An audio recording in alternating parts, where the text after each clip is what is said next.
everybody, welcome back to PJ Storytime. Today I've got a book by Max Lucado called With You All the Way, and I think you're really going to enjoy it. This one starts, 3 knights sat at a table and listened as their prince spoke.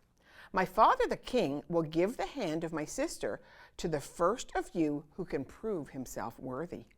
The prince paused to let the men take in the news. He looked at their faces, each weathered from miles and scarred from battles. The 3 had much in common. They were the strongest warriors in the kingdom, and they each wanted to marry the daughter of the king. The king had promised each a chance, a test to see which was worthy of his daughter. And now the time for the test had arrived. This one looks a little scary, doesn't it? The test is a journey, the prince explained, a journey to the king's castle by way of the hemlocks. Hemlocks are trees. The forest? One knight quickly inquired. The forest, answered the prince. There was silence as the knights thought about the words. Each felt a stab of fear. They knew the danger of the hemlocks, a dark and deadly place. Parts of it were so thick with trees that sunlight never found the ground. It was the home of the hope-knots, small, sly creatures with yellow eyes.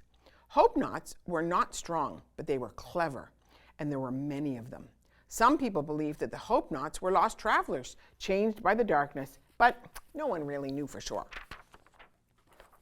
Will we travel alone? Carlyle spoke. A strange question to come from the strongest of the 3 knights. His fierce sword was known throughout the kingdom. But even this steely soldier knew better than to travel the hemlocks alone. You may each choose one person to travel with you all the way to the castle. But the forest is dark and the trees make the sky look black. How will we find the castle? This time it was Alon who spoke. He was not as strong as Carlyle, but he was the quickest. He was famous for his speed. Alon left trails of confused enemies. He had escaped them by ducking into trees or scampering over walls. But quickness is worthless if you have no direction. So Alon asked, how can we find the way? The prince nodded and reached into his sack. He pulled out an ivory flute. There are only 2 of these, he explained.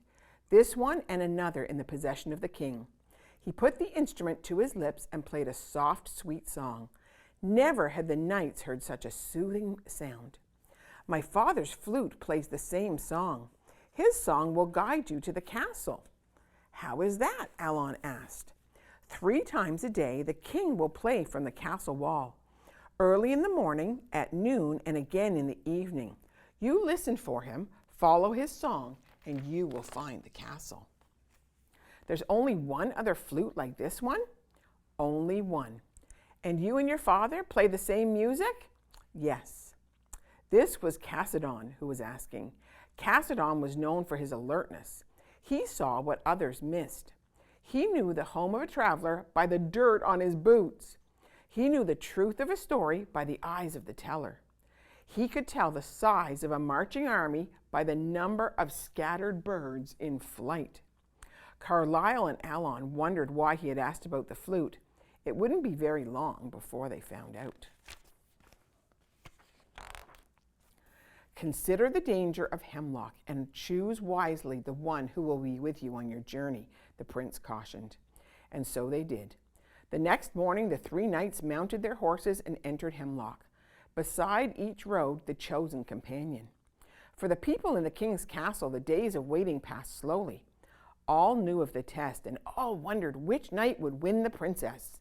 3 times a day, the king sent his song soaring into the trees of Hemlock, and 3 times a day, the people stopped their work to listen. After many days and countless songs, a watchman spotted 2 figures stumbling out of the forest. No one could tell who they were. They were too far from the castle. The men had no horses, no weapons, and no armor. Hurry, the king commanded his guards. Bring them in. Give them medical treatment and food, but don't tell anyone who they are. Dress the knight as a prince, and we will see their faces tonight at the banquet. He then dismissed the crowds and told them to prepare for the feast. I wonder who won. That evening, the joyful spirit filled the banquet hall. At every table, the people tried to guess which knight had survived Hemlock Forest. Finally, the moment came to present the winner. At the king's signal, the people became quiet. He began to play the flute. Once again, the ivory instrument sang, and the people turned to see who would enter. Many thought it would be Carlisle, who was the strongest, and others felt it would be Alon, who was the swiftest. But it was neither. The knight who survived the journey was Cassodon, the wisest. He strode quickly across the floor, following the sound of the flute one final time, and bowed before the king. "Tell us of your journey," he was instructed. The people leaned forward to listen. "The Hope-Knots were crafty," Cassodon began. "They attacked, but we fought back. They took our horses, but we continued.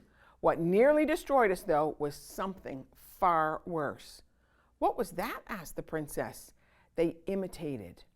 "They imitated?" asked the king. "Yes, my king, they imitated. Each time the song of your flute would enter the forest, 100 flutes would begin to play. All around us we would hear music, songs from every direction."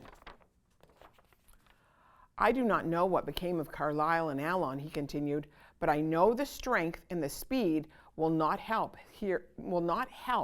one hear the right flute." The king asked the question that was on everyone's lips. "Then how did you hear the king's song?" "I chose the right companion," he answered as he motioned for his fellow traveler to enter. The people gasped. I wonder who it was. It was the prince, and in his hand he carried the flute. "I knew there was only one who could play your song exactly like you," Cassodon explained. "There's no one else I would have trusted to be with me all the way. So I asked him to travel with me. As we journeyed, he played your song. I learned it so well that though 1,000 false flutes tried to hide your music, I could hear your song above them all. It was with me all the way." And with that, the celebration began. Wasn't that a good story? Well, I hope that you'll join me next time. See you later.